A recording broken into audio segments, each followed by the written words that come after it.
Okay. Good morning, my friends. Happy Thursday. It is Thursday, May 1st, 2025, May Day. One of the reasons I wanted to launch this today, because I thought it'd be funny to launch a flight sim related thing on May Day. That's what I thought that would be funny. So it is May 1st, 2025, and I am, as of today, officially launching my new thing. It's been a while since I launched a thing. I launched Space Game Junkie in Shogun. I launched Space Game Junkie in 2011, almost 14 years ago. My God. But several months ago, I got it in my head that I wanted to listen to a podcast about old flight sims. Like the kind of flight sims I like. You know the kind of flight sims I like. The stuff from the 80s and 90s, basically. I couldn't find one. All the flight sim podcasts I found were either about DCS or Microsoft Flight Simulator. And I'm like, okay, that's fine. That's fine. For people who want that. But I want something else. So I decided to make the damn thing. So for the last several months, I have been working on creating Retro Dogfight. Now, I've got two co-hosts, Denny Atkin and Chase Dahl, who, I think they're in my time zone, so it's way too early it's 6 a.m. I wouldn't ask them to be here for this. But they're both old sim grogs like myself. In fact, they were both professionals. Denny wrote for magazines, but I'm blanking on which magazines. It's early, I'm tired. Denny wrote for magazines back in the day. He was like the official sim person. He was the official sim person for I think it was Computer Gaming World, I think. And Chase not only had his own website blog thing about flight sims, but he also wrote professionally about them as well. I did too, but I got there late in the game. I started writing professionally about flight sims in 99. So I got there much later in the game. But I believe they're both older than I am. So there are three of us, and we all love these old sims. And so the first episode of the podcast is launched. It's a shorter episode. It's just basically us introducing ourselves, how much we love these sims, which ones are our favorites, that sort of thing. And you can find all that at retrodogfight.com. There's also a link to the Discord. There's a new Discord that you can join. So I thought for this launch stream, I would play some of the games we're going to talk about on the podcast. And the first game I'm going to play is, based on what I could find, the very first digital flight game that I could find. We're only doing computer games, by the way. We're not doing arcade, console. We're doing solely computer-based flight simulators. So nothing top-down, not really anything arcadey, no Desert Strike or anything like that. We're basically going to do flight sims. But there are, from the very earliest days of computers, in 1978, a game called B-1 Nuclear Bomber came out for the North Star computer system. I'd never heard of the North Star computer system until I researched this. And I was like, what the fuck is that? But thankfully, a DOS version of the game did come out. Come on, buddy. What are you doing? There we go. And that's what we're going to play. It, again, purely text-based, but it's kind of hilarious. I think it came out in 77 or 78. The game, the original B-1 Bomber game came out in 1978, but for DOS, it came out, I think, in 1983. So we're jumping around a little bit, but the original iteration of this game came out in 1978. So that's what we're playing today. This is a purely text-based flight game in which you give commands to a B-1 bomber because the Cold War has gone hot and you're going to be bombing a city in Russia. Not even making this up. So let's just do simple. All right. So now you see that failsafe code up there? You have to write that down because you're never going to be able to refer to it again. WUJRE. Okay, no, JRE. Come on, man. I can't. I'm not. This is a new tablet. I'm not used to typing on it yet. I mostly game on it and read on it, so I don't really type on it. WUJRE. Target. Hang on. Target is. Oh God, you're gonna make me type that a bunch of times. SVERDLO.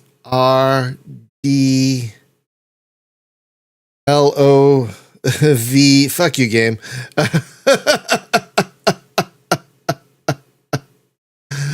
Okay, so I'm going to warn you. This game is broken on me several times. I believe it's written in BASIC. Denny, in fact, would go back in the day, would go in and change the code so your missiles were more effective and your bomber flew more quickly. I'm not doing any of that. We're just going to actually try and play the game. So let's see. So here are your commands.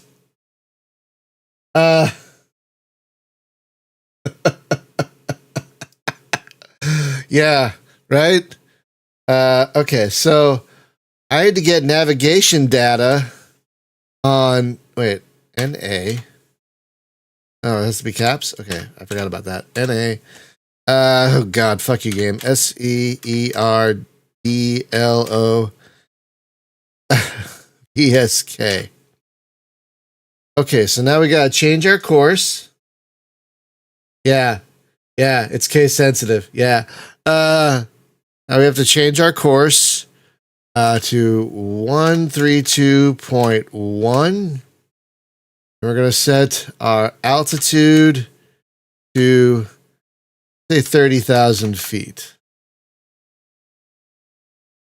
All right. So now we have set our course and speed. We are on our way to Sverdlovsk. Can't even say it. Sverdlovsk.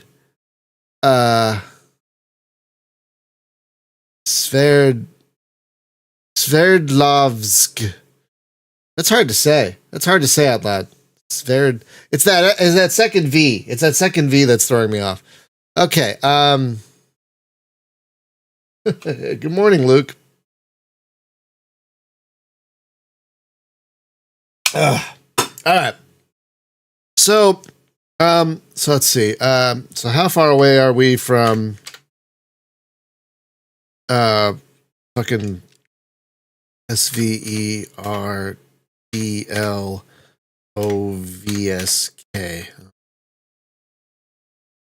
All right, we're still many kilometers from it. Let's make sure we're on. Let's make sure we're on course. Yeah, we're on course. Basically, 132. All right. So now we're going to set to pass the time. We're going to have the autopilot fly a little bit. You got to do that to pass time. So seconds, minutes, 1 hour. So that's seconds, minutes, hours. So we're gonna do 1 hour. Okay, and Sam has launched. It's going to be on us in 1,345 seconds. I don't know why they couldn't say. How many minutes is that? How many minutes is that? Oh, God. I'm going to. No, not calendar. Let's see. 1,345 divided by 60. 22 minutes, basically. So let's make the autopilot for 0, 18, 0. Oh. So Now there are two missiles intercepting us. So something's off, I think, with the math here because, hang on. So 1239 divided by 60. It's still 20 minutes. It's still 20 minutes.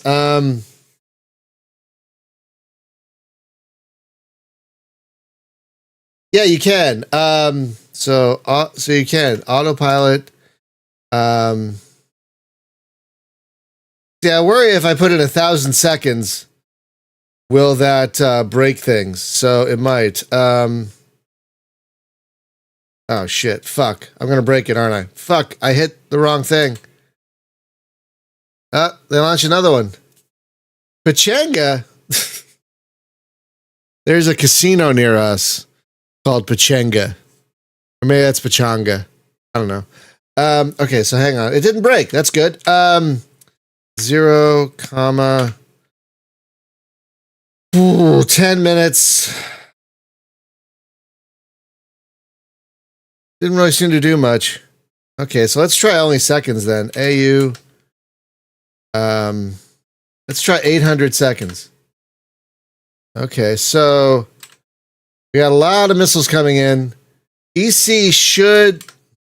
Aha.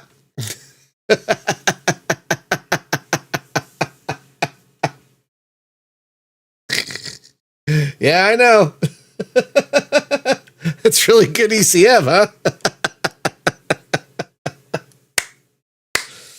Ah, damn, that's funny.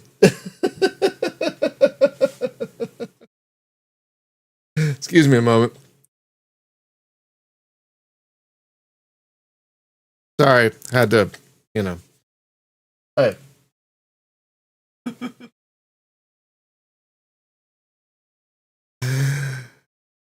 No, it's probably simpler than that. They probably couldn't have variables about like whether how effective it was or not. So there's probably just always effective. That's my guess, based on the technology we had in 1978, or in this case 1980 or 83 or whatever this came out. Apologies. Yeah, go away. I'm gonna silence the phone when my wife is in the house. I will unsilence it once she leaves. Because that's how I work.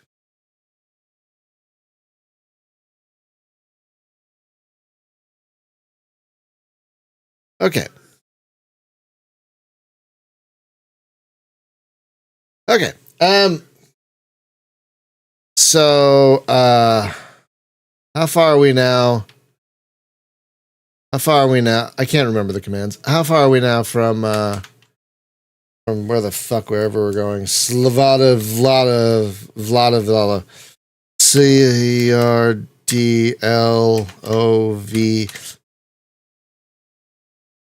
Okay. We're still 2,300 kilometers away. Oh, we're... Okay, so let's try AU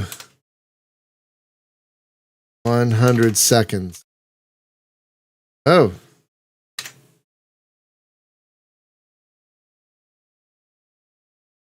Okay. Now I think we can fire, because I think in this game, Phoenix missiles fired everything. And I think we could fire a missile at Pachanga here. Pachanga. I keep saying Pachanga because, again, there's a Pachanga casino right near us.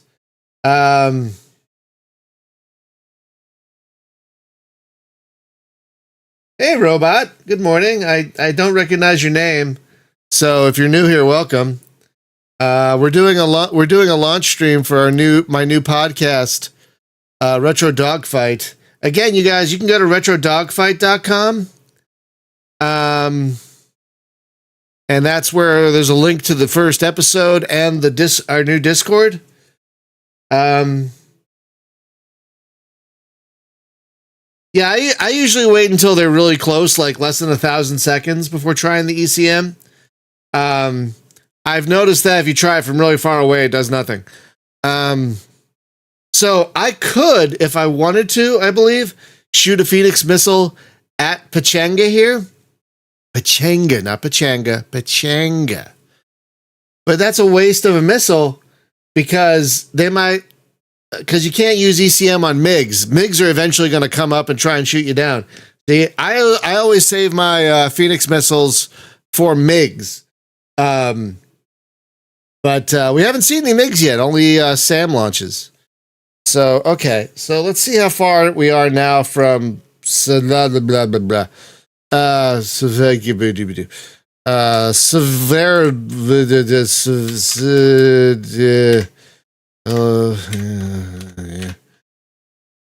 Okay, we're still what? Oh, jeez. Okay. Okay, so we're still 2,200 kilometers away. We're not in bomb range yet, so we just got to keep going.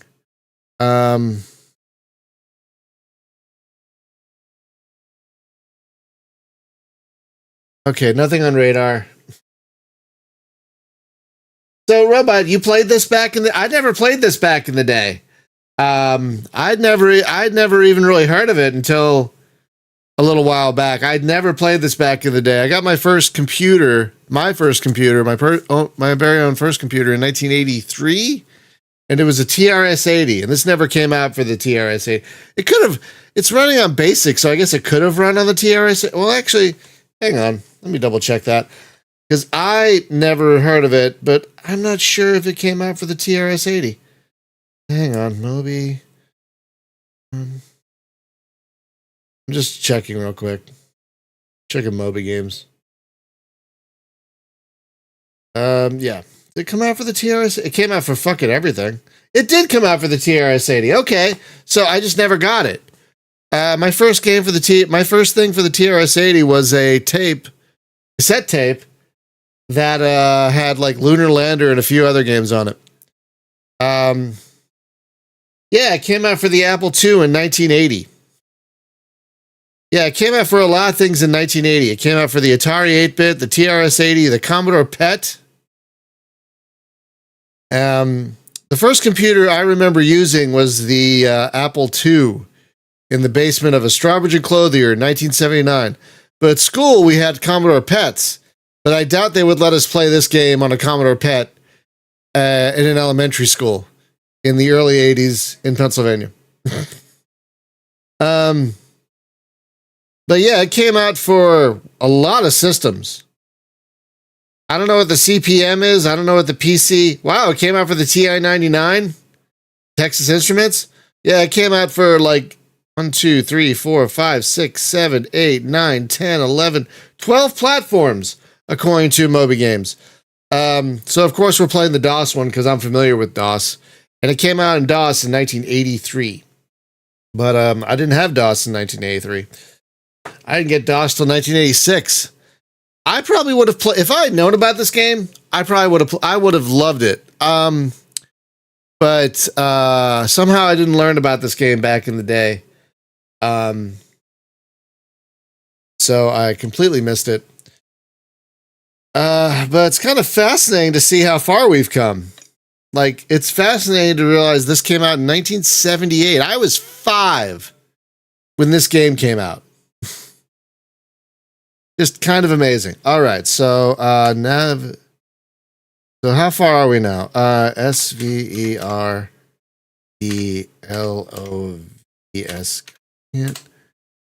Okay. Oh, still launched, huh? Okay. Okay, I don't want to. Okay, so do we move? I'm not quite sure how time works in this game.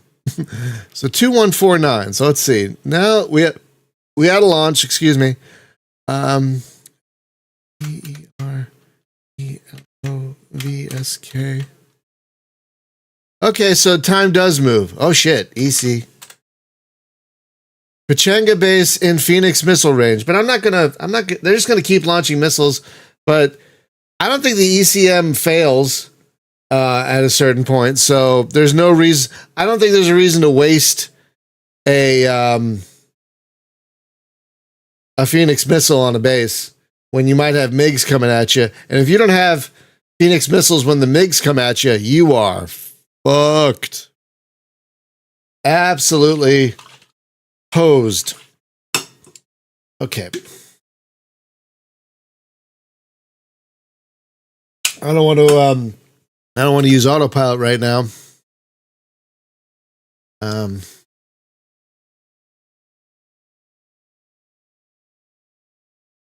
What's our altitude? 25,000? Okay. We'll probably have to get lower as we get closer. Yeah, he can't ECM an autocannon, exactly. And this isn't the Mega Fortress, which has a gun in the back. Right? The Mega Fortress had a gun in the back, right? Yeah, it did. I think it was radar guided. I think. Yeah, I'm pretty sure it did. All right. So.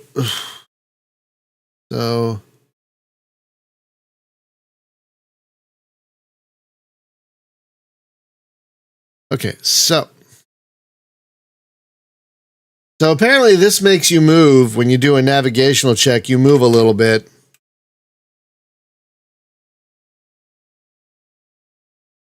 Oh God.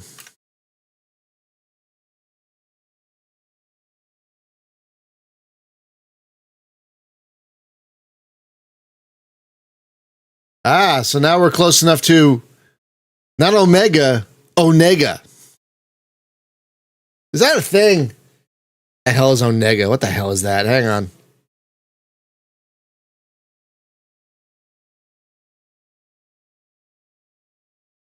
Well, there's a Lake Onega in Russia. Okay, there is a town called Onega in Russia. I've never heard of it. But there's also a lake. But there's also it's called a town. So Wikipedia is calling it a town. So yeah, Wikipedia is calling it a town. So it's a town with a SAM site, apparently. Sure, why not? Why not? Okay, let's see. Okay, they're just gonna keep launching missiles at me. Okay, hang on. AU, 10 seconds. AU, 10 seconds.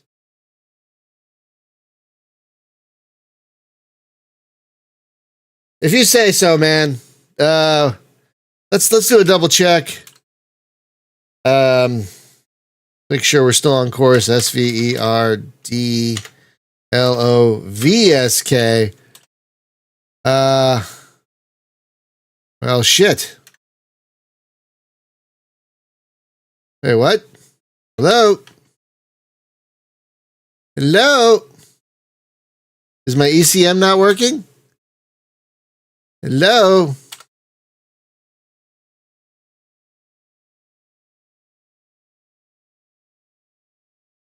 What's going on? Yeah, right. I just don't. Why isn't the ECM working? All right, so let's try evading then, because, yeah, we can't. Wow, is nothing working?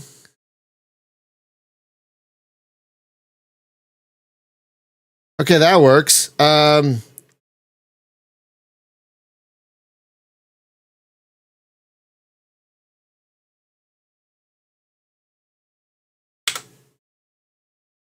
What the hell? Right, but that's not working. See, EC doesn't work and EV doesn't work. Oh, okay, I guess it does kind of work. Do you only have a certain amount of EC evasion charges? I mean,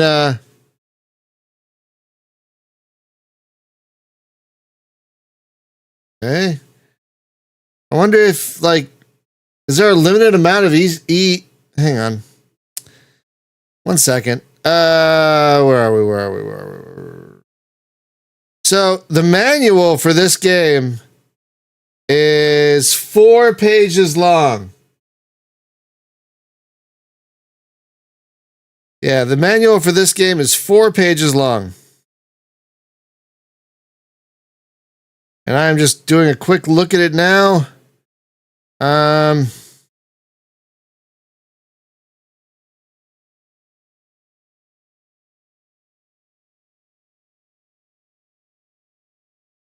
Oh, with each use of effectiveness, the ECM is reduced because the Soviets figure out what is happening.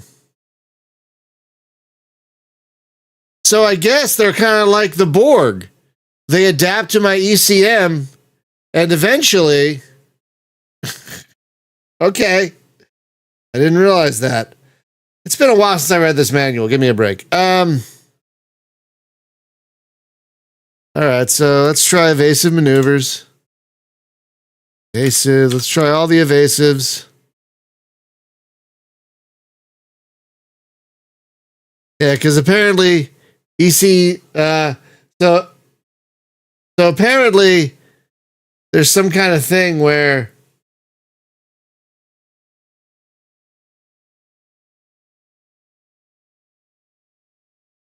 okay, I keep doing this.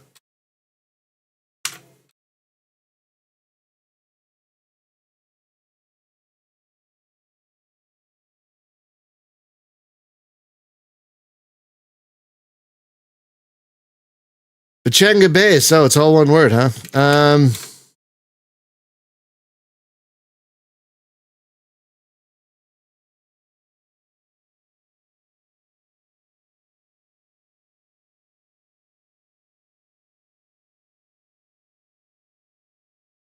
Okay.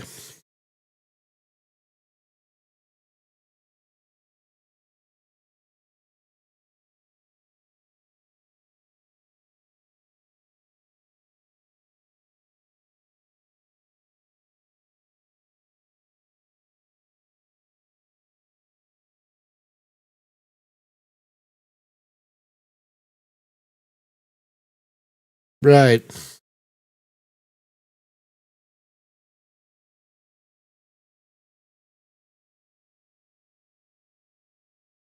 Oh boy. Okay.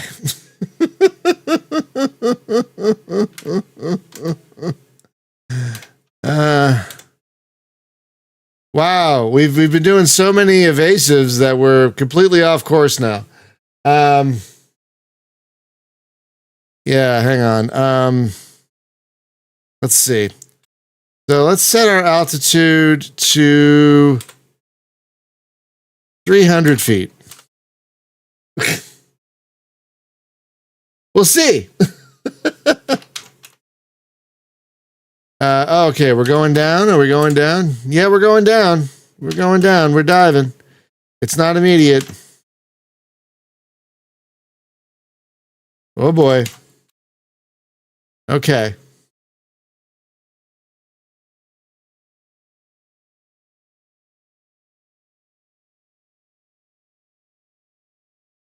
It's kind of amazing because I mean, I still feel the tension. You know, it's really impressive that that they built this. You know, because I think they did a good job of like I said, of building tension. I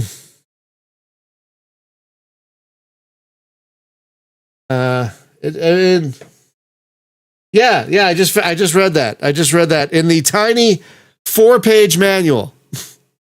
It might be the smallest manual I've ever seen. It might come on the inside of a cassette tape. That might be why it's so small. The fold out, 2 pages on one side, 2 pages on the other thing. But I have never seen a manual. Just don't run into a mountain at lower altitudes. Oh, great. I have never seen a manual this small. Yeah, I've never seen a manual this small. But yeah, 4 pages. I can't get over that. It is 4 pages. Okay.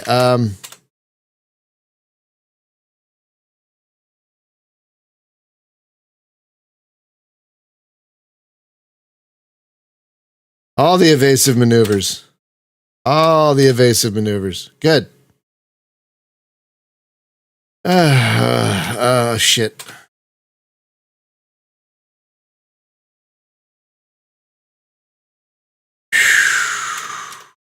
All right. Phew. SVERDLOVSK.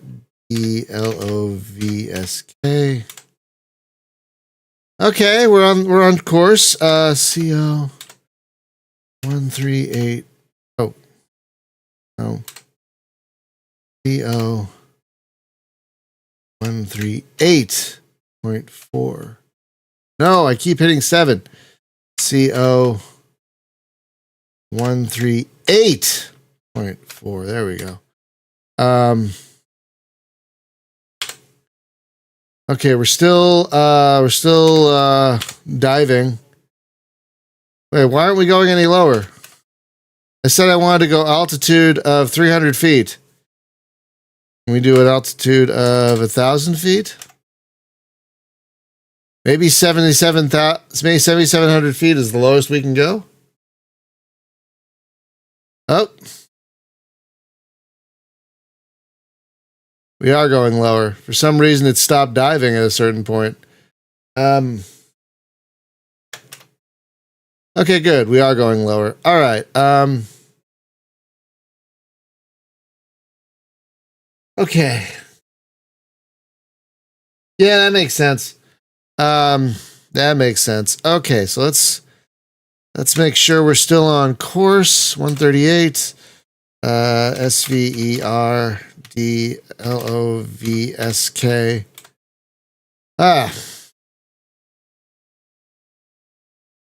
139. Oh. Whoops. 140. That's what we want. Okay. Now we're at 1,000 feet. 4,500 kilometers per hour. That seems like a lot. Is that a lot? I don't know metric. No. KPH to MPH. Let's see. 4,500. Okay, apparently we're going 2,800 miles an hour. Okay. Sure. Can the B1 go that fast? I don't know. B1 bomber max speed.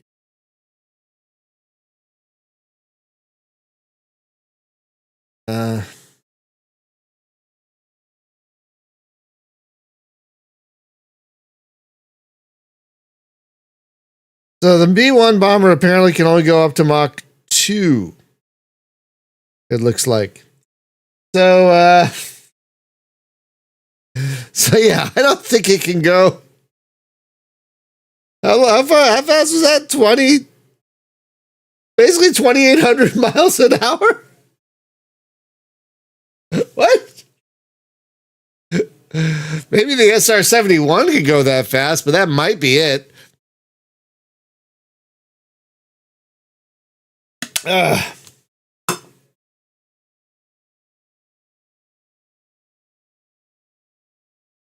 right. So, how far are we from Whatsy Hooey?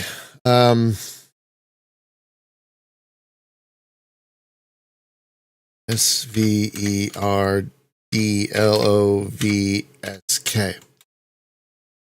Okay, so we're approaching. We're getting closer. We're not in bomb range yet.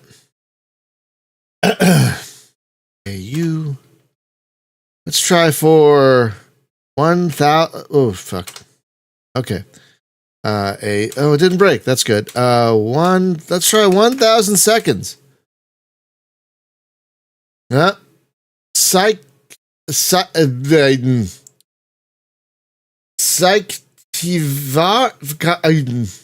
I can't even say it. Sictivkar. Yeah. Wow. It broke my mouth trying to say that. I'm not even kidding. I was trying to say it. And like, I couldn't do it. I couldn't literally do it. All right. So, Sverdlovsk. Okay, we're getting close. We're getting close. We're going to be in bomb range soon. Altitude. Let's change our altitude to 2,000 feet. Because when we drop the bomb, I want to be a little higher than this. All right.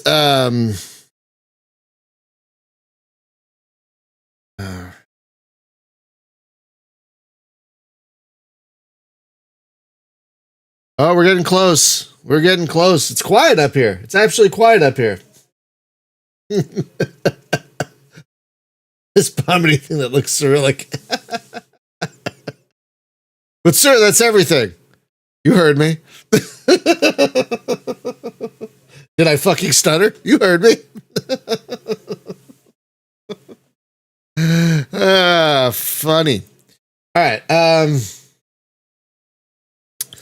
Okay. All right. So, AU. Let's try 100 seconds.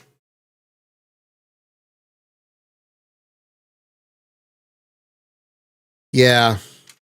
Let's go up to 10,000.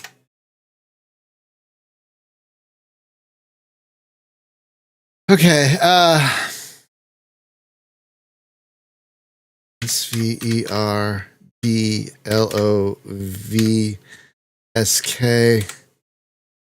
Okay, we're 500. We're about 500 kilometers away.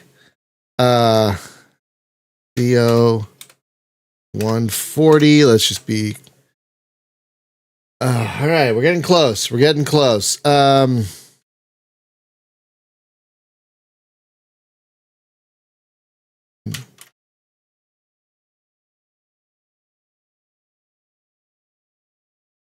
Okay.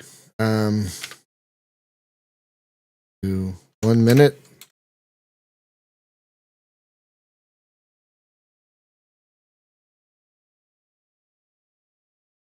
Aha. All right. What's our altitude? Okay.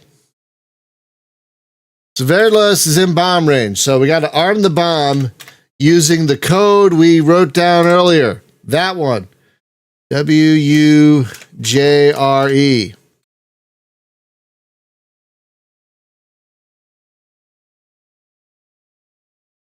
Drop. SVERDLOVSK. Confirm drop. Yes. Ha! Destroyed.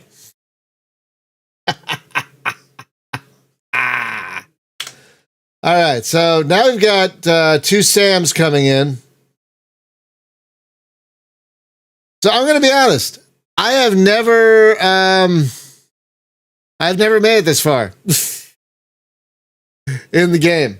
Every time I've tried to get this far, the game has broken on me. So I've never actually made it far enough to actually bomb a city.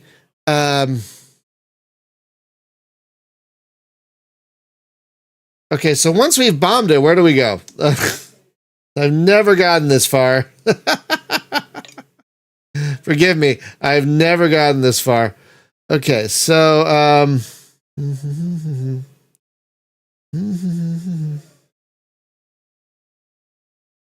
okay, let's see. I'm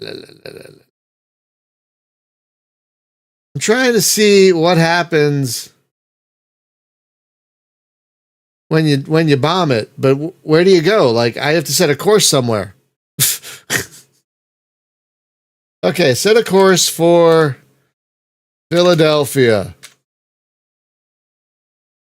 On the map. Okay, set a course for London. On the map. Set a course for... Oh, shit. Berlin?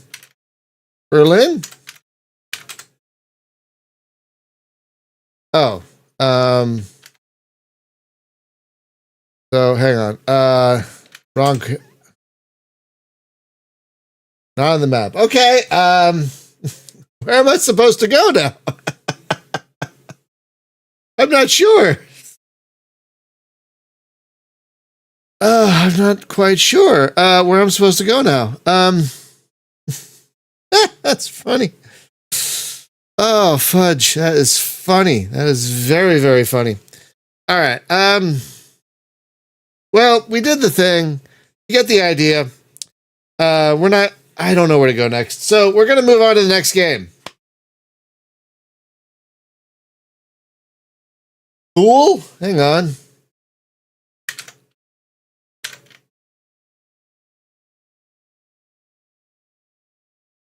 Thank you.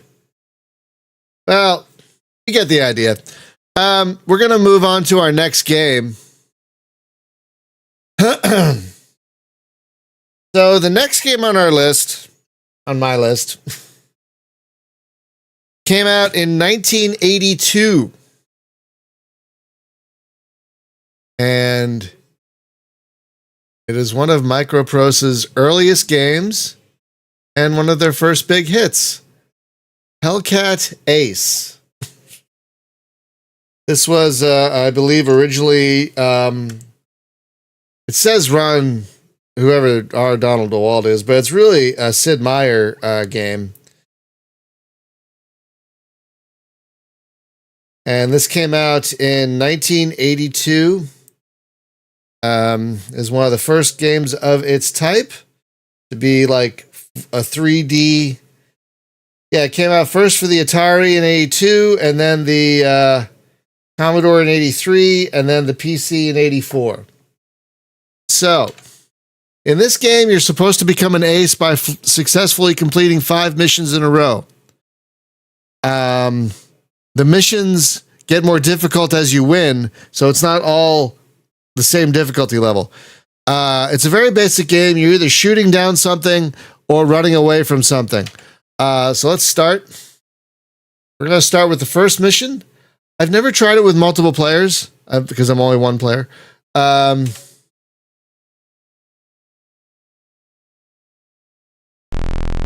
So now we're over, quote unquote, the Pacific.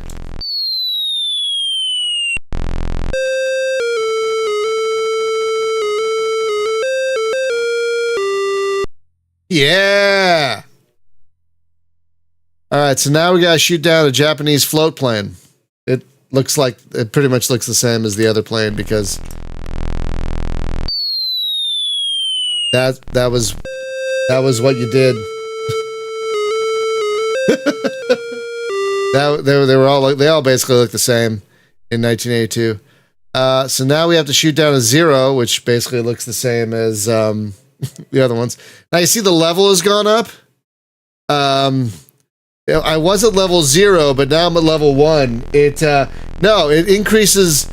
You can start at a higher level, but the level increases as you succeed. So I started at level 1, and now at level 0, and now I'm at level 1. Oh boy, hang on. See that thing in the middle there? That's my quote-unquote rear view mirror.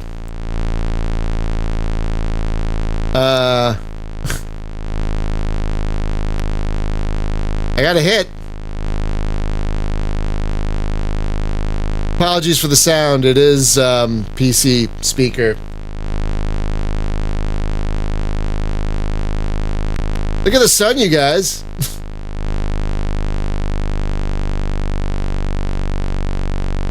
Get back here. Come on. Come on. Come on. Come on. Look, man, it's 1982. For 1982, this is pretty amazing.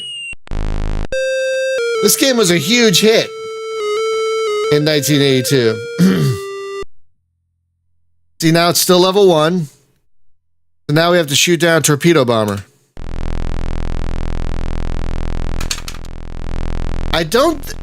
The manual talks about fuel, but I don't know if it actually, We're increasing power. I don't know if it actually models fuel, but the missions aren't long enough for it to really matter. That's one thing I like about this game, is that the missions are short and sweet. That's why I brought this up on the podcast about respecting our time, because you can play like one, or you can play a few missions in this game and be done in like half an hour, 20 minutes maybe.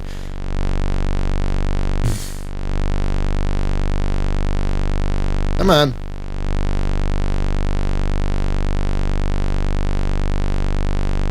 Now you might be wondering, Brian, why aren't you running the Commodore 64 version, because it's probably prettier than this? Well, because I'm familiar with DOS.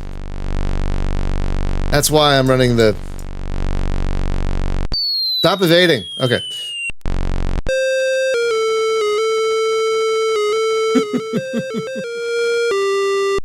Great. All right, see, now it's gone up to level 2. All right, hang on. So this is a weird one. I have to avoid the Japanese fighters because I'm in a bomber. So I have to book it for this one. I'm not supposed to shoot them down. I'm supposed to run away. But I'm supposed to be at, I'm supposed to go to course 270. Or 70. So let's book it. All the power. Okay. And hope they don't shoot me down. So like I said, this game is basically about either shooting or running away. Mostly it's about shooting, but sometimes it's about running away. Sometimes it's about running away. So right now I'm basically running away. Because I'm in a Devastator bomber, which the game actually models, because if I pull up too much, I will... Oh, shit. Oh, I think they got me. Oh, no, they're getting me. Crappity crap. They're getting me. Oh, no. No. Oh, I think I'm done. Yeah, I can't pull up. I'm done. They got me. I won this one earlier, so I'm not sure what I did differently last time. But yeah, they got me. And you have to wait to crash. It's not just game over. You gotta actually wait to crash. Which I think is funny. Alright.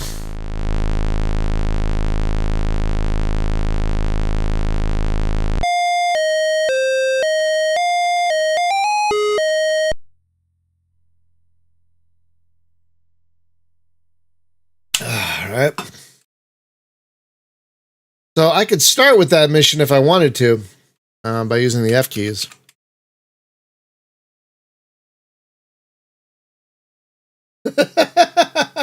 Era 2. Had Henry Jones Sr. as my team. That's funny.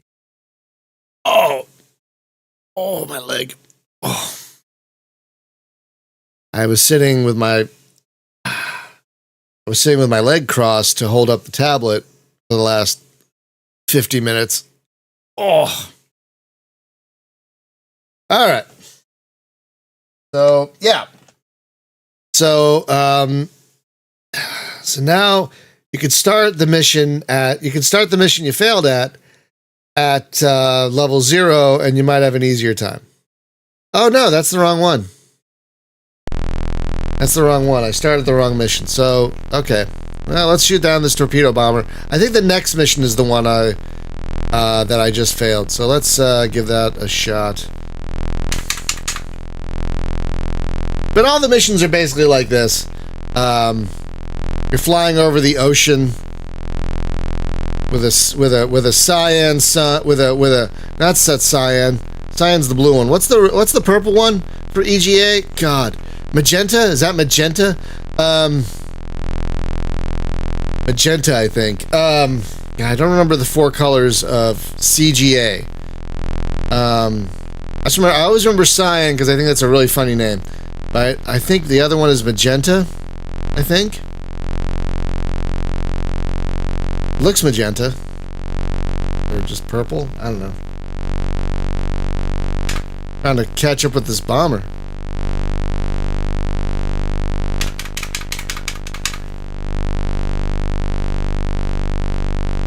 Now, I'm not sure if there's a timer on this or what. Like, I'm not sure if it just keeps flying for as long as whatever you fail. I'm not sure. But I gotta say, for 1982, this is really impressive. Oh, hang on. Now, come on. There we go.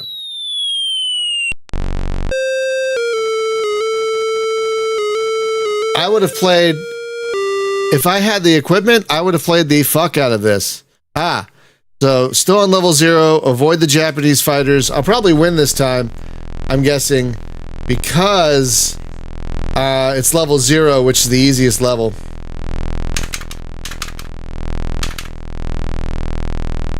I don't know if, oh, shit. Missed my course. Supposed to go to course 270. 70, which is, I think, west. 70. Come on, buddy. There we go. Nope. 70. There we go. All right, so let's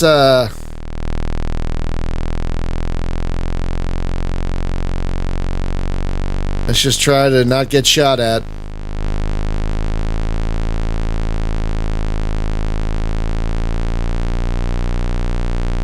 Because in this mission, we're not in a Hellcat, we're in a Devastator. How would you know that? Because the manual says so. Otherwise, you'd have no idea. It's all the same cockpit. But the manual says you're in a Devastator. See, now I ran away successfully that time. Because the enemies were dumber. Shoot down the army fighter. Over Guadalcanal. Okay.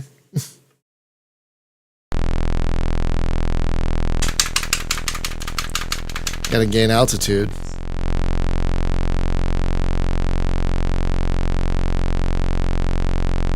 Alright. Oh, God.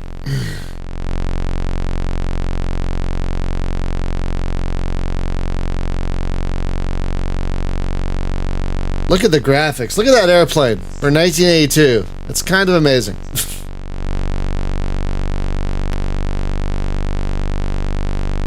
Oh, wow. I can hit it from here? I have no idea what the range of my guns are.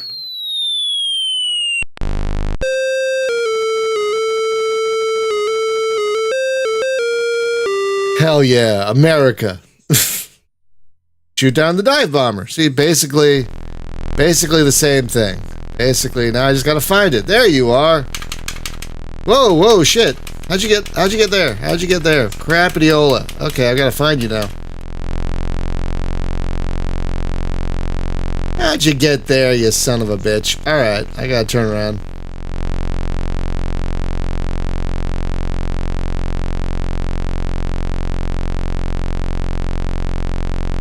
Where are you, bastard? There you are. I'm coming for you. Yes, I am. I'm coming for you. Probably too far away. I don't... Oh, wow, I can hit from here? I don't know why you have such little ammunition. I don't think the actual planes only had 40 bullets. I don't think so. Maybe the cannons did, but the guns? I don't think so. Shoot down Admiral Yamamoto. Difficulty level 2. And there's 2 planes this time. See, look, 2 of them.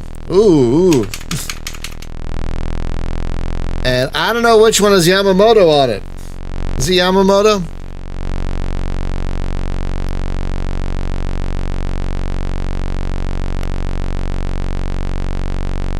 Nope.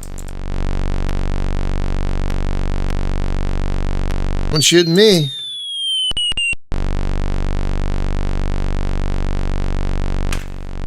I don't know how this game models damage either, honestly.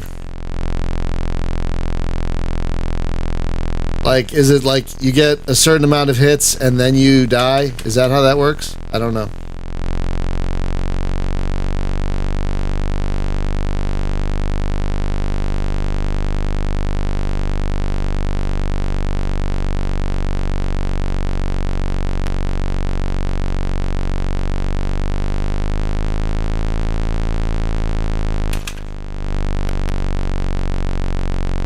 Got a hit.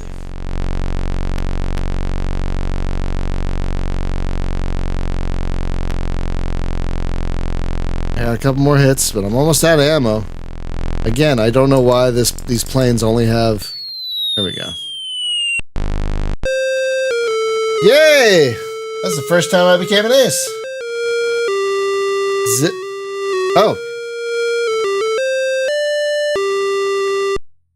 Cool.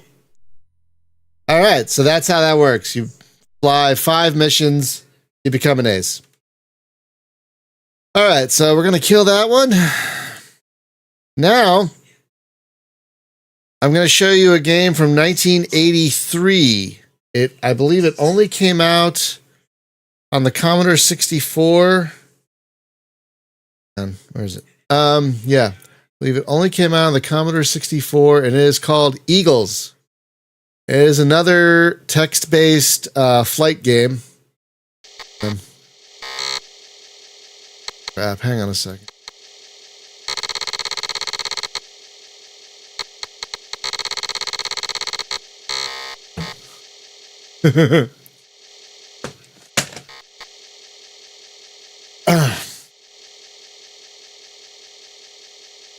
He said you own to sell war bonds.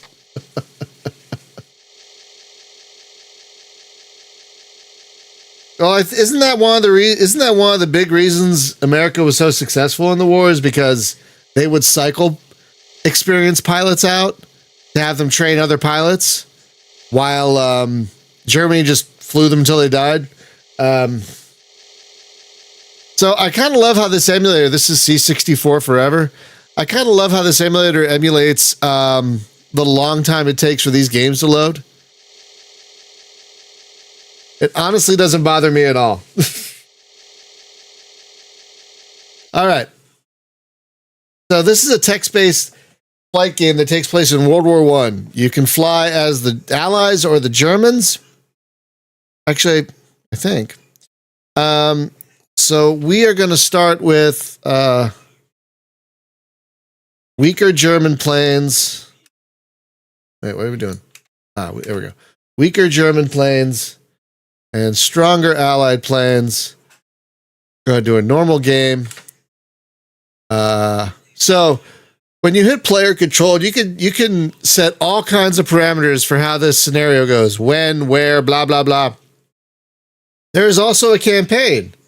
1983, this game had a campaign. It's basically a series of missions until you die, which is very impressive for the time, I think. But we're going to do random. That just lets you jump in, which is what I want. But the game actually has a campaign, which is impressive. We're going to do random. We're going to do 1 Allied pilot and 1 German pilot. Let's do late 1918. That's 4. And we're going to do a lone wolf kind of scale just to show you guys what's going on here. Optional rules. No. You can do that, though. I forget what the optional rules are, but this is basically based on a board game. But they did a decent job porting it over because I'm not good at board games, and it took me a little while to grok it, but I grokked it eventually. I love that the emulator, it's C64 Forever, which is an excellent Commodore 64 emulator, by the way. Absolutely excellent. While it's loading, remember, I've launched a new podcast today called Retro Dogfight. You can go to retrodogfight.com. Listen to the first episode, sign up for the Discord, read the welcome post I wrote. I'm very excited about it because I've been working on this for months. I got the idea.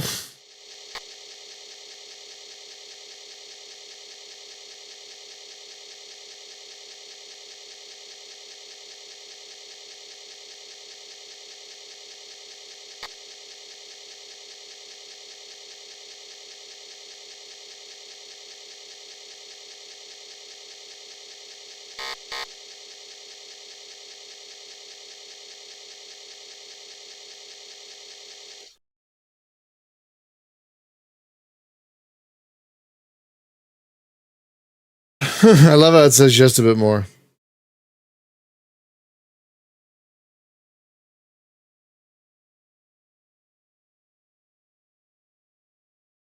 All right. So I don't know where the other plane is. So yeah, basically you give your plane commands, as you can see, straight, near, far, turn left, right, bank, basically left, right, slip. Let's try and use a. We're gonna do a half loop. Oh, wait. Where's the German plane?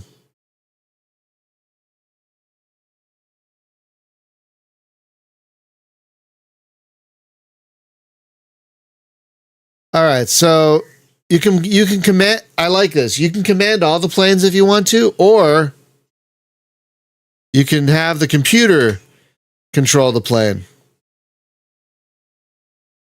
So you can have a single player experience with you and one AI pilot, or you can set up several pilots. Oh, there he is.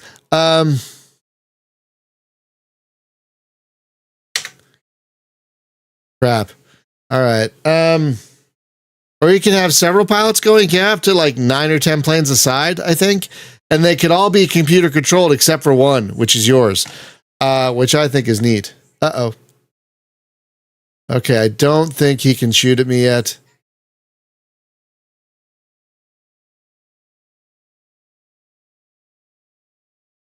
All right, we're going to do a half loop again. Hopefully come around and get him in my sights.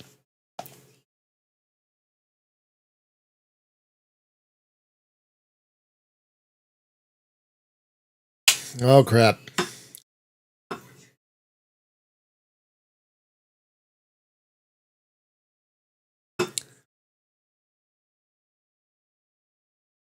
Continue.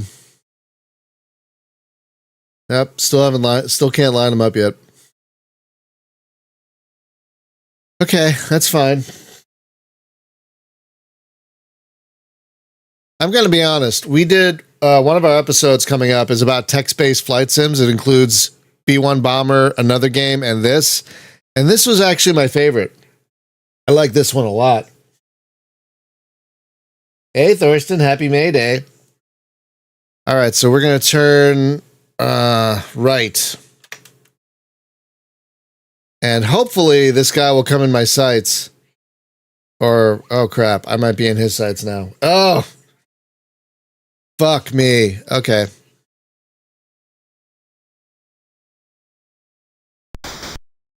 Oh, he missed. Good. Whew. Whew. Lucky. Very lucky. Very lucky. Very, very lucky. Whew. Okay. We're going to turn right again.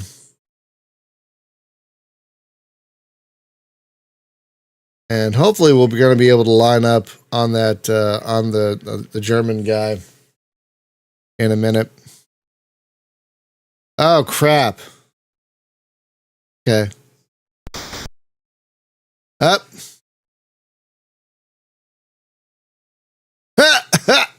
All right. Well.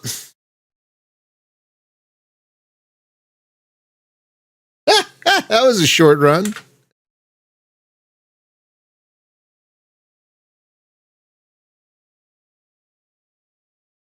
Yes, another melee. That was wow. Yeah, I never said I was good at this game. I said I like this game.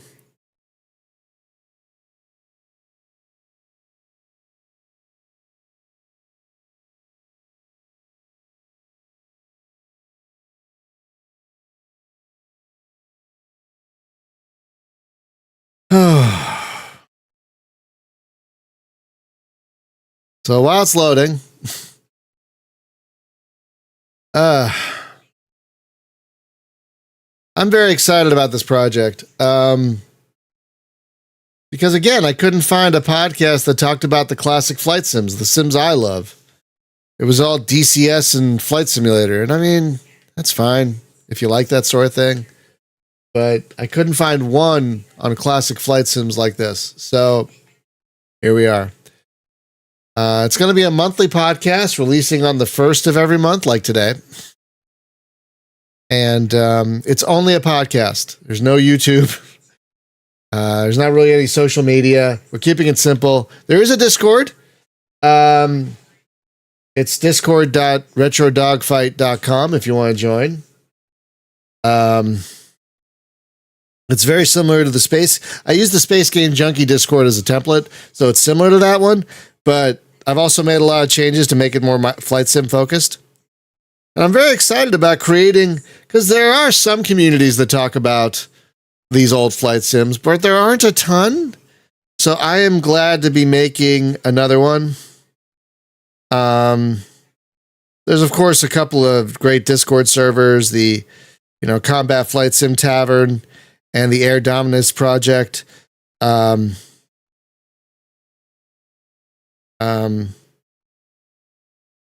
of which are linked in the Retro Dogfight Discord. So, yeah. Did I have to hit something? Or am I waiting for something? Or is it broken? Ooh, it might be broken. Is it broken? I don't hear the disk drive whirring. I don't hear that. So, maybe it's broken? Maybe. Oh, man. Come on. I might just move on to the final game I wanted to play today. But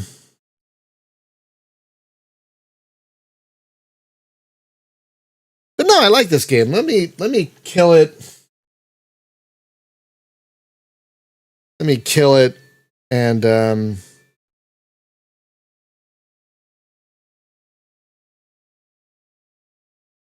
me kill it and restart it because I think it's stuck. Yeah, let me kill it and restart it.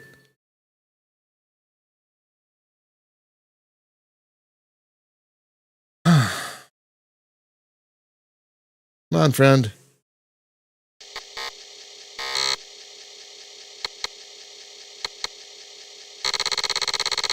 SSI, remember them? They're one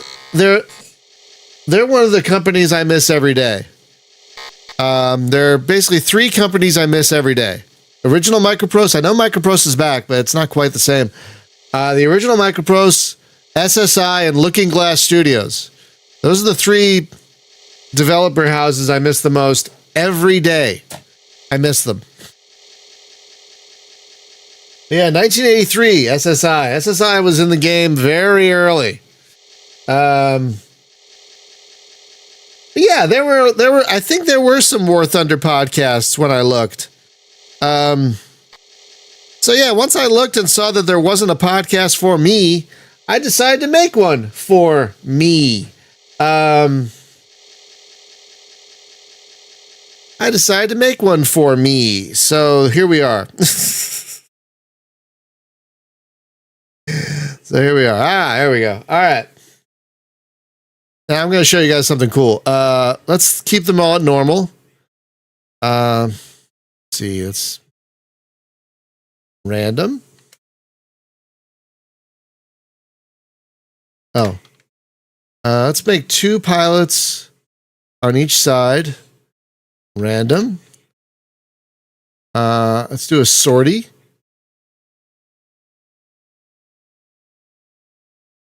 No. The optional rules make things more complicated. I mean, if that's what you want, that's great. But I like...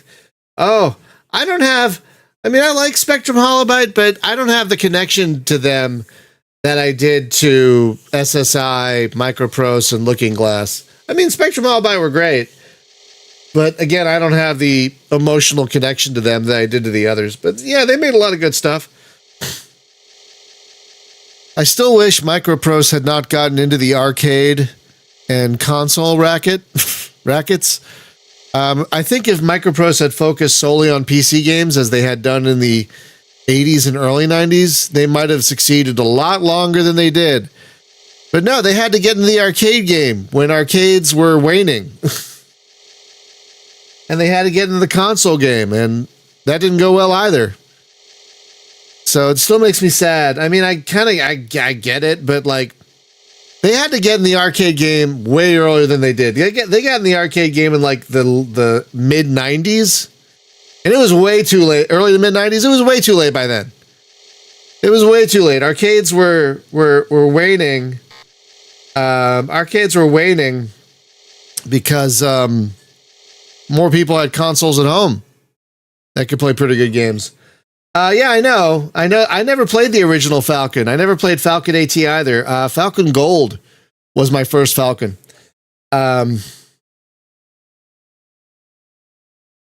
So we're gonna put all the planes on autopilot, so we can watch this for a minute because it's really neat. Actually, this is a thing you can actually do.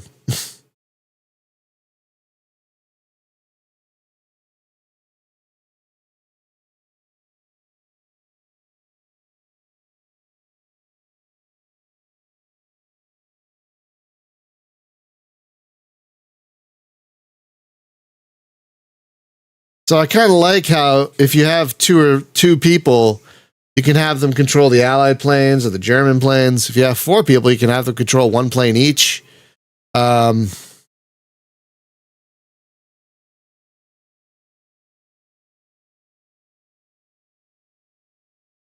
Did Falcon and Falcon AT have dynamic campaigns? I never played the original ones.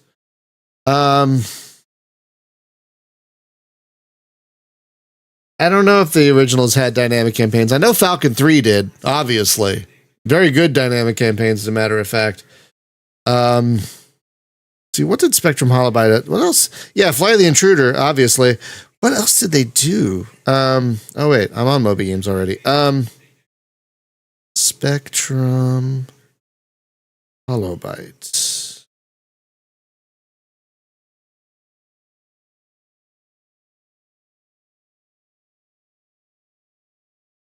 Spectrum Holobyte.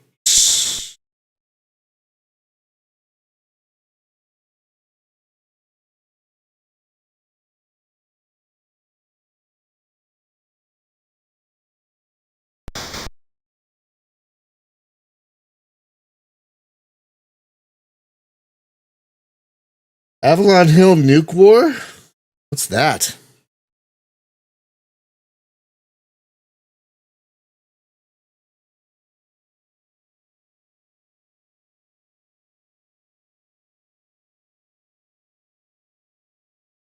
So this is a little confusing because Moby Games kind of lists Microprose. Oh, Microprose Alameda. This is apparently also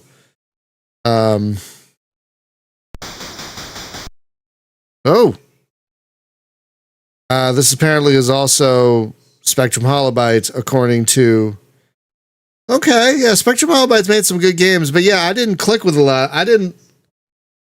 Yeah, I played Gato. I played that one, but again, they didn't hit like Microprose did for me back in the day. You know what I mean? They didn't.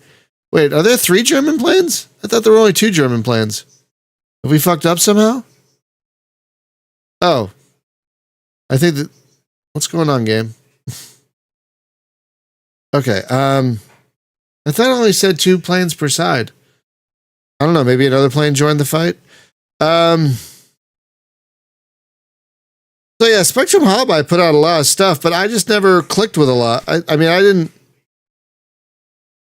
What is this? I'll have to see if that's on the list. I think it is. Ooh, Macintosh.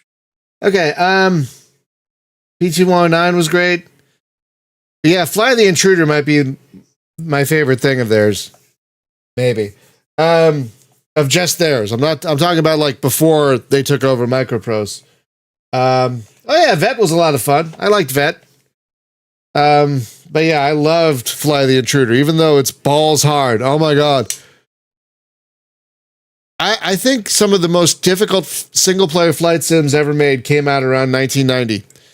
Or between 1990 and 1995. You had Fly the Intruder, balls hard. You had Mega Fortress, super difficult, and Tornado. I think, pound for pound, those are some of the most difficult single player flight sims ever made. And they all came out within a few years of each other.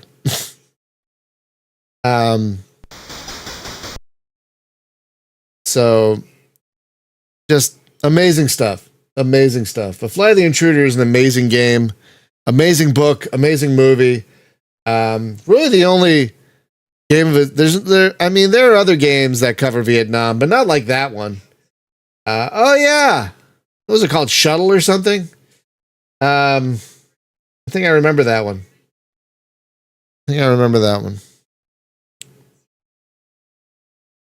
All right. So you get what Eagles is about. It's pretty good. Out of all the text-based games we tried, it's probably my favorite. We're going to close out with one more flight sim. I have a busy day ahead of promoting this new podcast. Hang on. Where are we? Oh man, why don't you let me pick it? There it is. Of course, we're going to end with my personal favorite. Orbiter, right. Yes. Okay, I love you. Have a great day. I remember Orbiter. So, we are ending with my all-time favorite flight sim ever. I came to this one late, but it has stolen my heart. I carry Gunship with me, Gunship 2000 with me wherever I go, because I have a sticker for it on my water bottle. All right, we're gonna just do a single mission, keep it simple.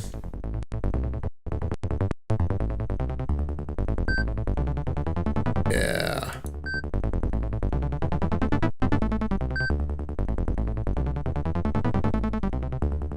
Single. I don't know why the sound is stuttering like that.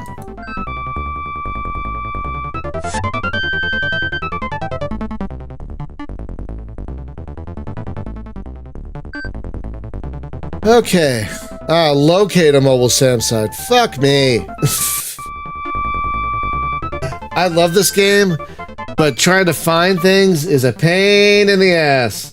Poor guy's still writing that report for 30 years. More than 30 years. 34 years. This game came out in 1991. 34 years old.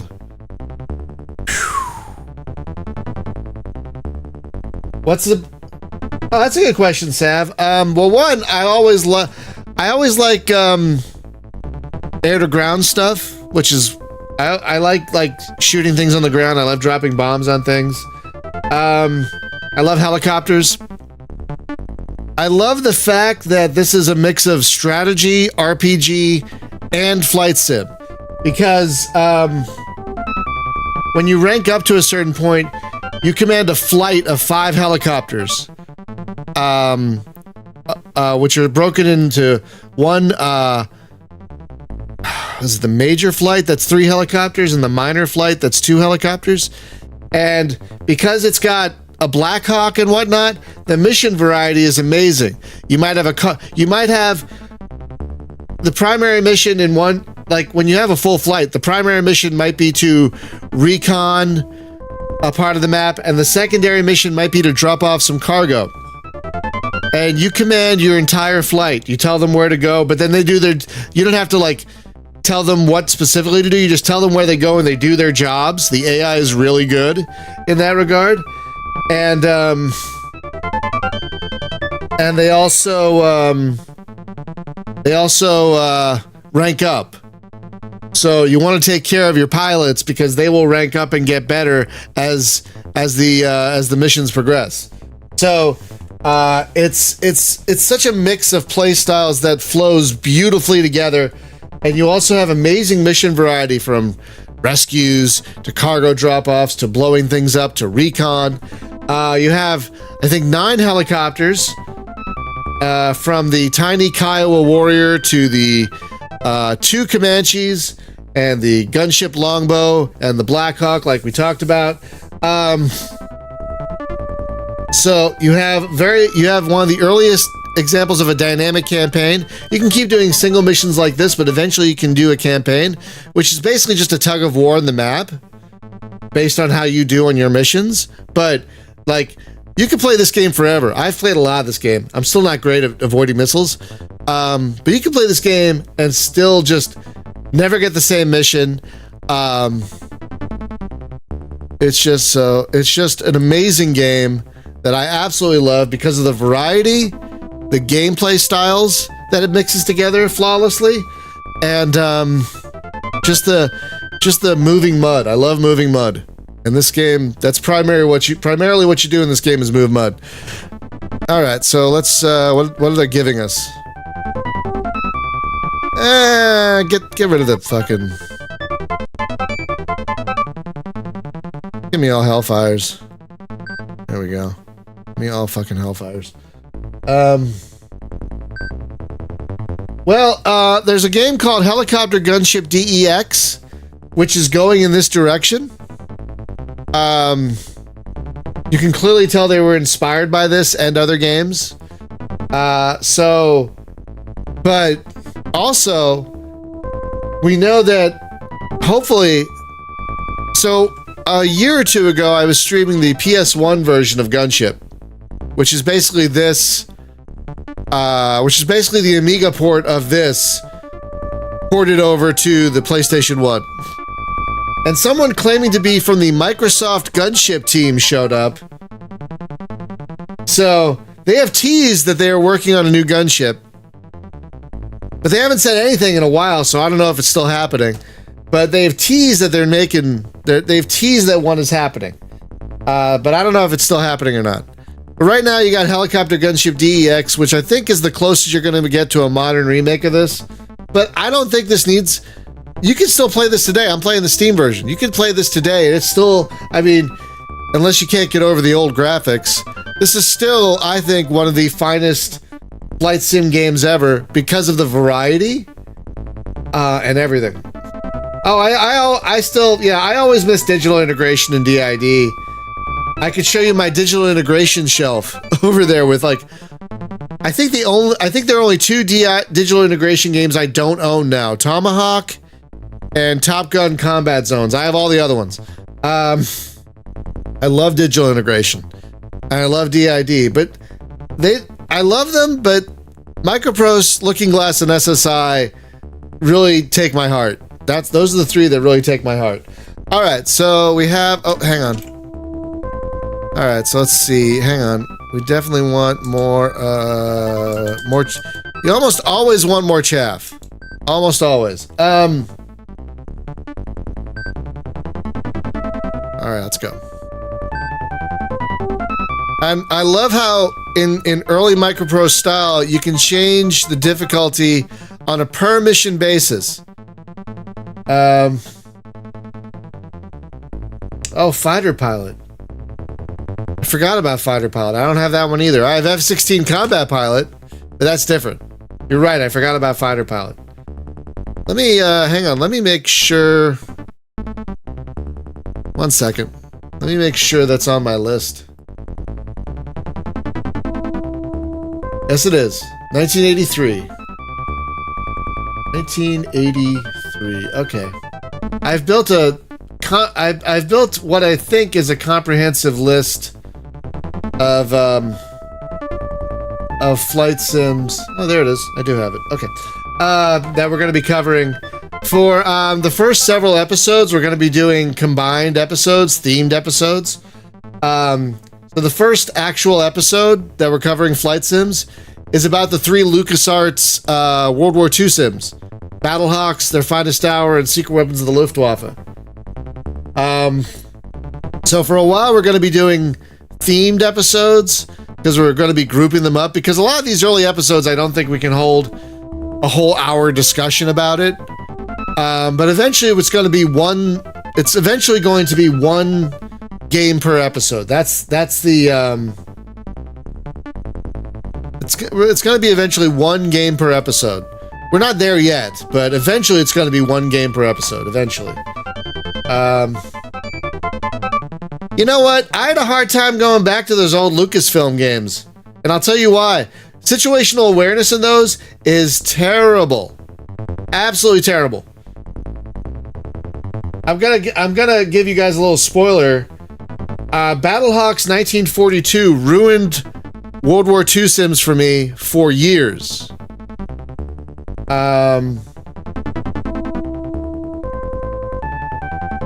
Because I couldn't. There was no situation. The situational awareness in those games was awful, and so I gave up. I didn't play a flight. The first World War II flight sim I played was Battlehawks 1942. I didn't play another prop flight sim until 1942 Pacific Air War, like 6 years later. So for 6 years, I didn't play any prop sims. That's why I missed the Aces series. That's why I missed the original Red Baron. I didn't play prop sims because Battlehawk, whatever. It ruined prop sims for me. Because, like, what do you mean I can't just target? All I wanted was a thing to target.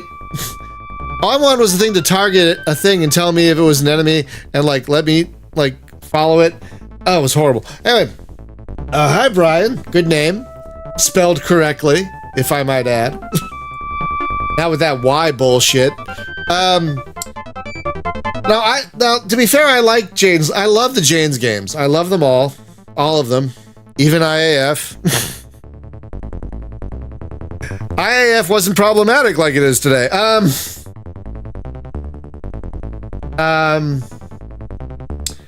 I think Gunship 2000 has more playability because in Gunship 2000. When you level up to a certain point, you get a flight of 4 other pilots, and that adds a role-playing aspect that Longbow didn't have, but you also can command them on the map, which adds a strategy element that Longbow also didn't have. So while Longbow is newer and prettier, and it doesn't have the mission generation and variety that this game does, it doesn't have the RPG elements I just described that this game does,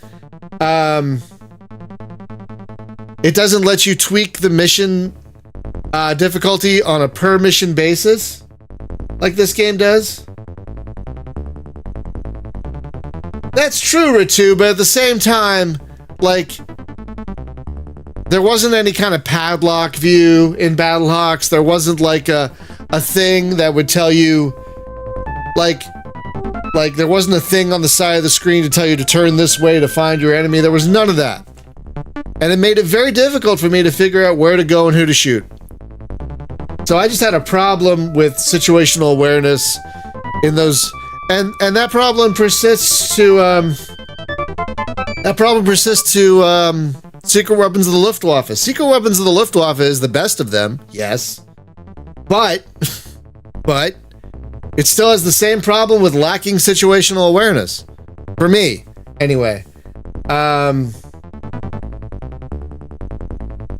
Yeah, see, I haven't really played much of the Aces games. I skipped over them because I was all into jets. That's why between 1988 and 1993, my big sims were F-19, Mega Fortress, and Tornado. Those were the sims that occupied the most of my time. Even though I was terrible at Tornado, I played a lot of it. Even though I was so terrible at it. I love it. I love Tornado so much. All right, let's get the show on the road.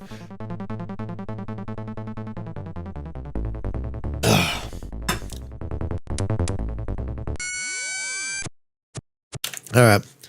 Another thing I love about this game is when you look at the map. Wait, I thought. Oh, okay. So the mobile SAM site is somewhere over here.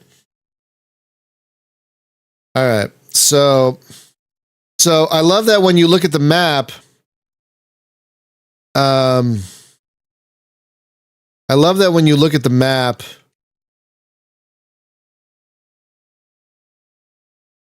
hang on, we're gonna fly here, and then we're gonna follow the river for a while.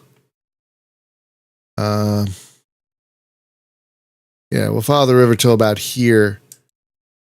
No.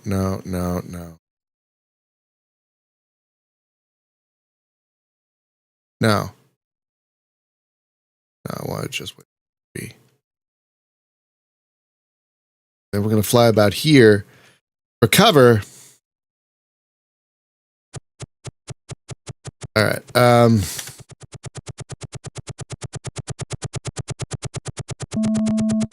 Shut up.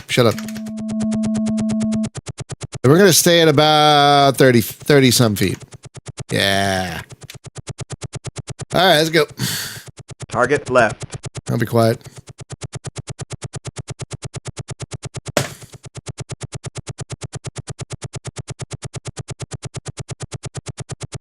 Now, I might be wasting time and fuel doing this because the game wants you to finish a mission in under 30 minutes. That's why there's a clock up in the corner there. If you can see it, it's white on, kind of white on white right now. And I'm not sure if you can change. I don't remember if you can change the HUD color. I don't think you can. But they want you there and back in 30 minutes. That's another thing I love about this game. The missions are quick. Like a lot of flight sims, you gotta block off an hour or two at a time, to do one mission. Even like F-19 or F-117. But with this game, they want you there and back in less than half an hour. You will actually lose points and get a talking to if you are out for over half an hour.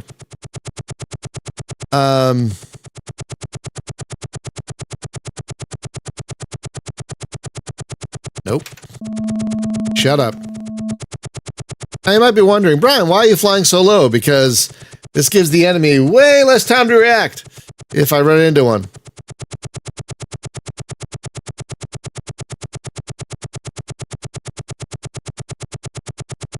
So that's another thing I love about this game is they respect your time. I think I forgot to mention this game on the pod.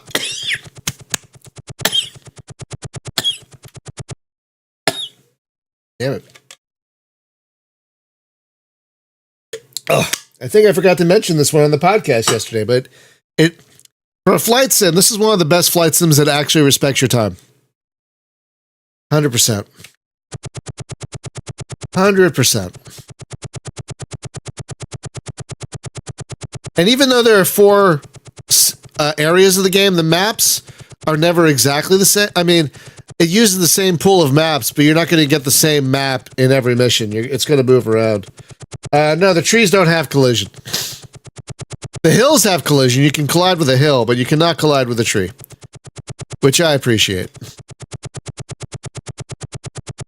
Oh, one of the fun things in this game is flying through a train tunnel to... Target front. Nope, that's not what I want to shoot at. Not what I want to shoot at. I don't want to shoot at a bridge.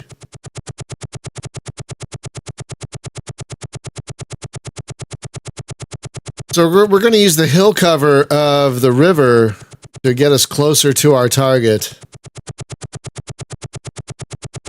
We're not going to fly under the bridge, though, because that's crazy. I don't know if I could. I don't want to try it. You can only set 3 waypoints at a time. But that's fine. That's fine. Now, there is a risk to doing this because there could be enemy riverboats. But the cover that the river banks provide here is tremendously useful. Tremendously useful. It might take longer to get to your target, but I find them tremendously useful. Yeah, I did play Birds of Prey. I find that one incredibly dull.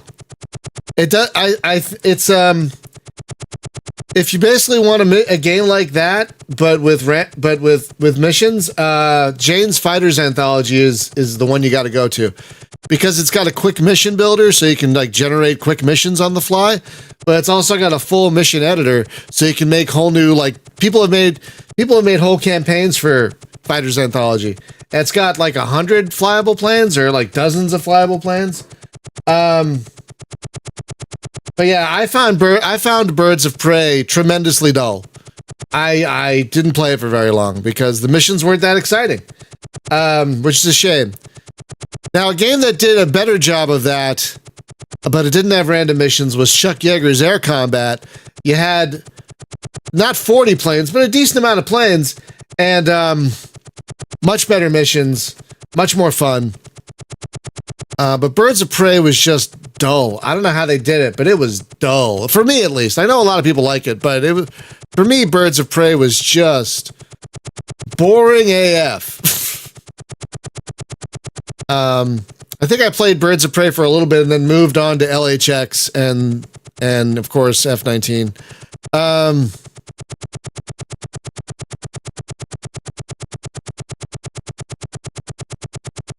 So yeah, Birds of Prey wasn't bad. It just was dull, which I think might be worse than bad.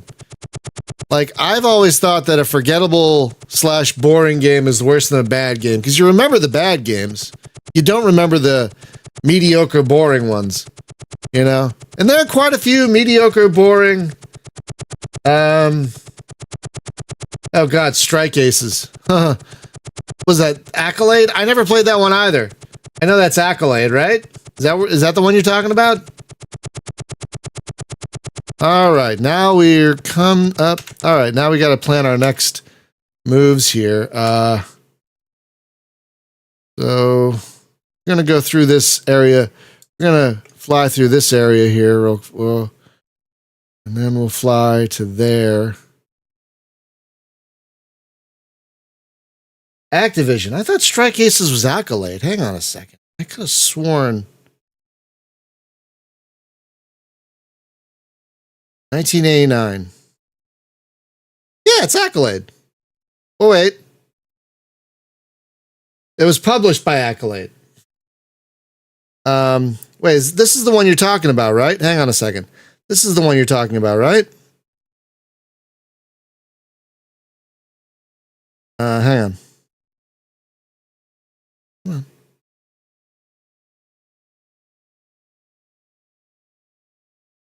Yeah, that's the one you're talking about, right, Thorsten? That one?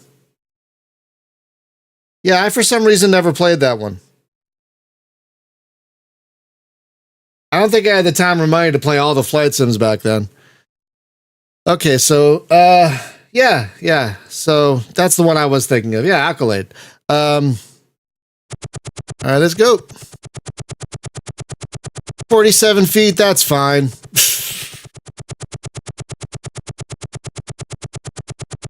47 feet is absolutely fine. Where's my waypoint line? Oh, that's fine. I got the indicator up there. Wait, we have. Huh? Hang on a second. Let's okay.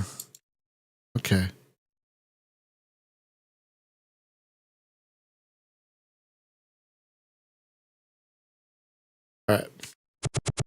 There we go. I guess I didn't set up the waypoints correctly or something.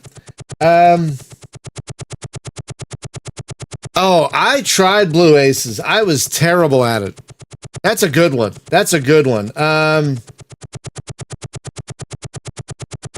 The Amiga had quite a few old school flight sims because it was popular at the time. A lot of DOS sims made it to the Amiga, like Mega Fortress, I believe was on the Amiga. F117, I believe was on the Amiga. I don't remember the ones you played specifically. I never had an Amiga. I was a DOS kid all the way. Got my first DOS computer in 1986. Never looked back. That's why. But my other two co-hosts, they were big into C64 and Amiga. So that's also going to bring an interesting perspective to the podcast because they have experience with those other platforms that I don't have. So that's going to be fun. In fact, Denny, my co-host, was the one that told me about C64 Forever. I'm probably going to have to buy Amiga Forever as well. Because we're going to eventually get to F-18 Interceptor, which is a much beloved Amiga-only flight sim that certain people like Denny just be like, yeah. They like kind of get this look on their face like, oh, F-18 Interceptor. Oh. I'm looking forward to actually playing that one. I know that one is much beloved by Amiga flight sim grogs of the day. How are we doing on fuel? Okay. Are you talking about the original Jet Fighter? Jet Fighter The Adventure? I've not played that one. My first Jet Fighter game was Jet Fighter 3. I had never played 1 or 2. Yeah, apparently F-18 only has a few missions. Apparently. Only has like 6 missions, I'm told. But it's still much beloved, even though it's got like 6 missions. But apparently people love it. I'm excited to try it. I've never played it. You know, I've never played F-18 because I didn't have an Amiga. So I am excited to try it.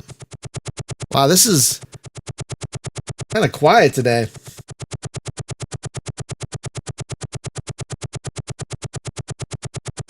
Oh, wow. I think it's from what I remember talking to other flight sim fans, that was a lot of people's first flight sim back in the day. Was F-18. Apparently it was so many flight sim fans I've talked to that played it were like they just kind of get like a wash over like, oh yeah, F-18.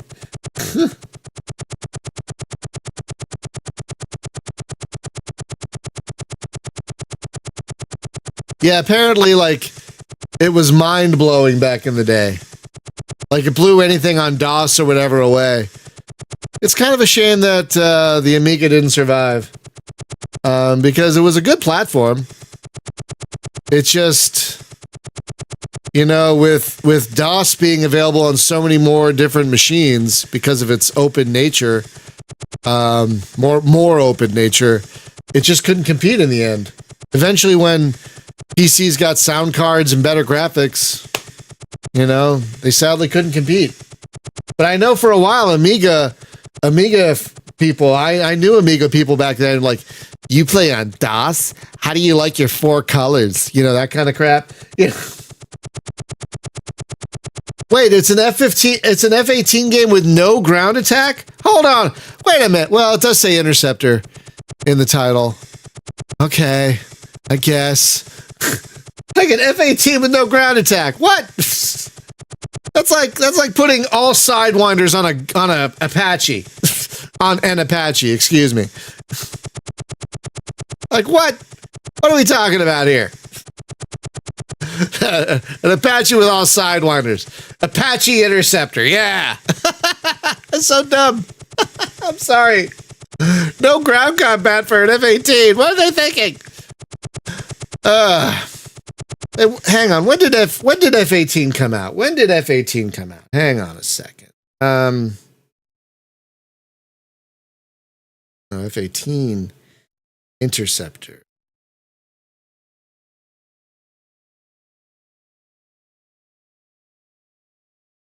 Ah, there it is. Oh, 88. Okay, so it came out a year before. Yeah, thank you, Thorsten. It came out a year before, because I was thinking A-10 Tank Killer, which was solely ground combat, but that came out in 89. But the thing is, F-19 also came out in 1988, and that had ground combat, so I don't fucking know. Wait, what? The Finnish Air Force used F-18s without any ground capability for the ground attack capability for the first 10 years? What? That seems crazy. Oh, shit. A little close to a hill there. The game might pop you over a hill, but you don't want to do that. You don't want to fucking do that. Because you pop over a hill, you never want to pop over a hill in a helicopter. Never, never, never. Around. Always go around. Never over. Never, never over. Never. Never, ever, ever, ever, ever, ever, ever, ever, ever, ever, ever.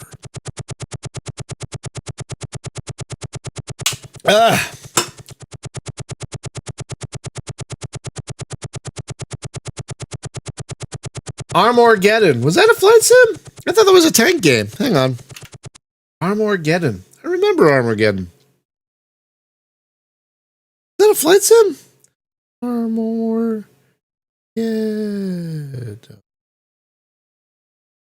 Oh, wait. No, there it is. Armageddon, 1991. Oh. Oh, yeah. Right. Right. I don't know. I don't think we might not be covering this one because it's a little too arcadey. I don't think we're covering this one. I'm not sure though. Hang on. I don't think we're covering Armageddon. Let me check my list. I don't think we're covering it. When did that come out? 91. I don't think we're covering that one. No, we are not covering Armageddon. A little too arcadey. But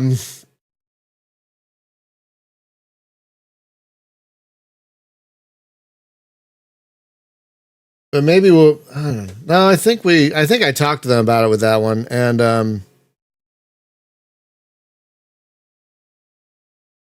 I'll talk to them again about it. Maybe it deserves to be on the list. I don't know. Maybe it's too arcadey, too futury. I don't know. We're trying to keep it grounded in mostly reality. All right. Oh, wrong. Come on, man. What are we doing? Where's my cursor? Did I lose my cursor?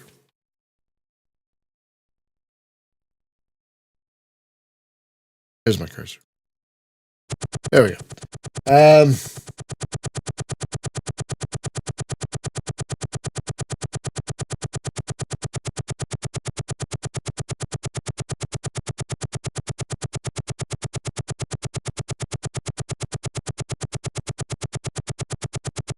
Yeah, that might be why we're not covering, because it might be too futury. Like, we're not covering, like, the Sandwalkers game, for example, that kind of Egyptian-themed flight sim thing from the late 90s. We're not covering that. I think we're only covering contemporary classic flight sims. We're not going futury. We're not going arcadey.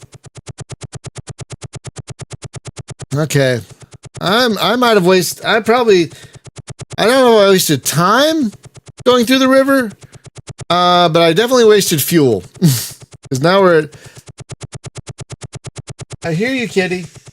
I know. It's not far from food time. I know. Okay, we're getting close. There's something on our right, but it's not shooting at us. Because I'm flying too low. I love it. No, Sand Warriors was a good game. I'm not saying it's a bad game. I like Sand Warriors a lot, but it's not something we would cover on the Retro Dogfight pod. We're hit. Target right. Damn it.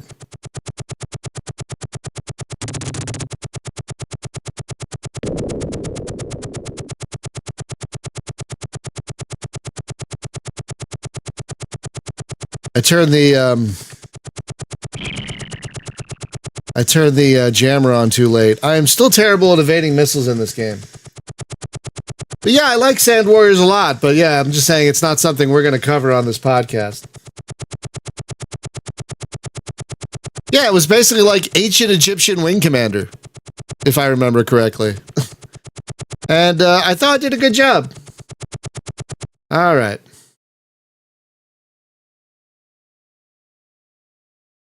All right, let's fly to where the target's supposed to be. I'm not going to finish this mission because I got to go in a few minutes. I have cats to feed, laundry to do. But, oh, we lost our starboard wing. We lost our starboard, yeah, we lost our starboard weapon wing. So we have fewer Hellfires to deal with, to use. That's a shame. That's what I get for being, I'm not good at,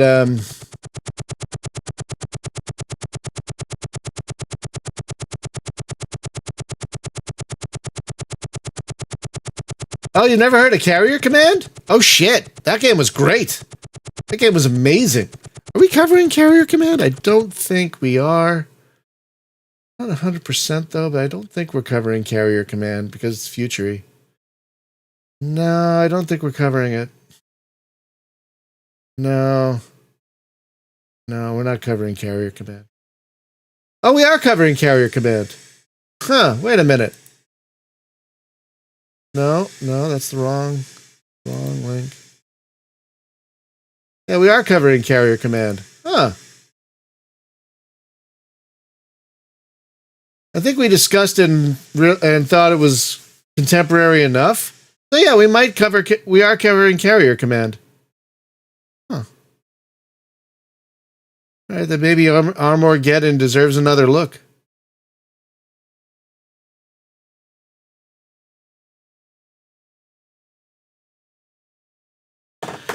All right. Oh yeah, as you can see, we're damaged. All right. Oh, wrong window. My bad. All right.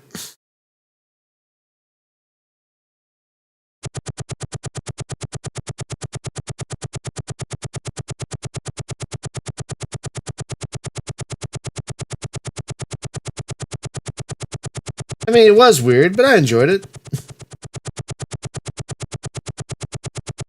I don't blame you for not hearing about Sand Warrior. One, it wasn't advertised too well, and two, there were so many games coming out when that game came out. It was probably buried under other releases. Okay, so hang on, they're not here. They're not there. I gotta find them now, which is frustrating in this game. Okay, let's go here. No. They're probably in these hills somewhere. So hang on. We're going to fly to here. And then we're going to fly to here. And then we're going to fly to... Oh, that's the edge of the map, huh? Okay. Oh, shit. Target left.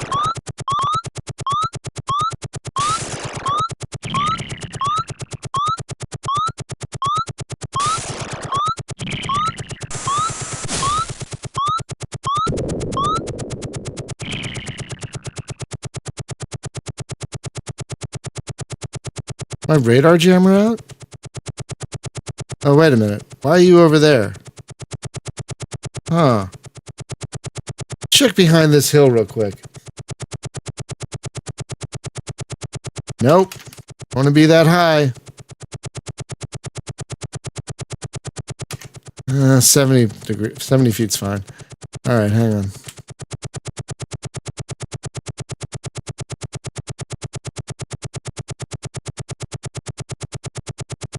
And why were you over there? Were you protecting something?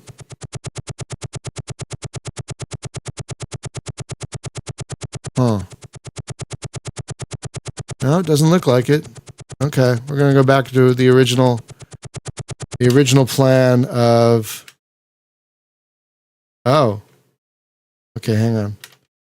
So let's fly over here, then over here, and then over here.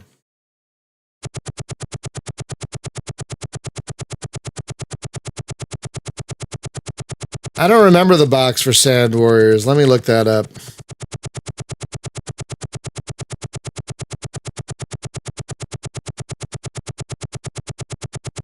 Oh, yeah, the Sand Warriors had some ships on it, unless we're talking about a European cover. Wait a minute.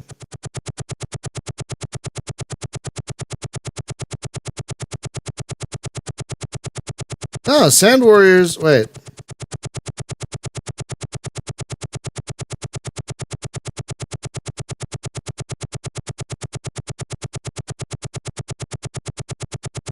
Oh, this the American cover had three ships on it. Oh yeah, I was sad about Carrier Command too, and how it had no.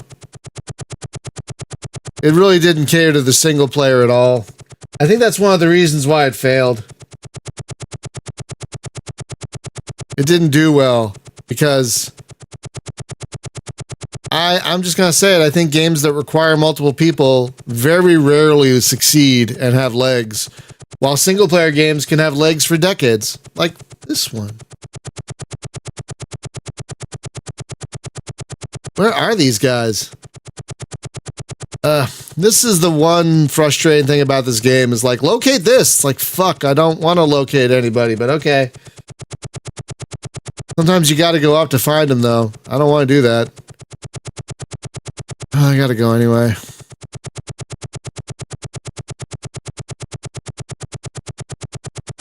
See, I like the Hostile Waters. I thought that game was great. I think that game is like the best of that kind of carrier command class. What was it? Terrace Rising, I think it was called, Hostile Waters. I think that game was absolutely terrific. I think it's I think it's best in class. All right, we're gonna go. Yeah. I always loved how they put ads for their own games in their games. I love that. All right. That is going to do it for this stream. Again, we have launched a new podcast. It is called Retro Dogfight. You can find all the information at retrodogfight.com, including the first episode, a post about what the podcast is all about, link to the Discord. Please join the Discord. Is just discord at retrodogfight.com.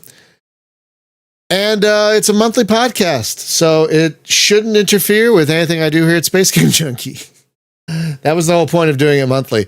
One, well, there were 2 points to do it monthly. One, to give us time to play the games that we needed so we can sufficiently talk about them. And two, I didn't want it to get in the way of Space Game Junkie. So that's why it's a monthly podcast. So please subscribe. Please check it out. Thank you so much. If you have friends who you think would be interested in the subject matter, please tell them about it.